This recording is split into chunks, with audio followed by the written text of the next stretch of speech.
গাইছ ৰাতি সোনকালে শুই পৰিছিলো কাৰণ ৰাতিপুৱা সোনকালে উঠিম বুলিকে, কাৰণ আজি একগাল মান কাম আছে। কিন্তু এই মাত্ৰ উঠিলো, এতিয়া বাজিছে 8টা।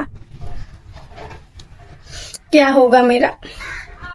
So hi guys, welcome back to my another mini blog. ৰাতিপুৱা শুই উঠিয়ে মুখ চুখ ধুই মই আগতে বিচনা পাতিবোৰ ভালদৰে উঠাই ললো, কাৰণ বিচনা পাতিবোৰ ভালদৰে নুঠোৱালৈকে থৈ না খোৱাৰ কথা ভাবিব পাৰি। তাৰ পিছত মই আহি গলো চিধাই পাকঘৰলৈ ৰাতিপুৱাৰ এসাঁজ বনাবলৈ। আৰু ফাইনেলি আধা ঘণ্টামান ভাবি ভাবি টাইম লছ কৰাৰ পিছত মই বনাব লৈছো লুচি আৰু ঘুগুনি। এইটো মই বহুত দিন ধৰি ভাবি আছিলো বনাম বুলি, কাৰণ বহুত বেছিয়ে খাবলৈ মন গৈ আছিলে, স্পেচিয়েলি নিজৰ হাতৰ।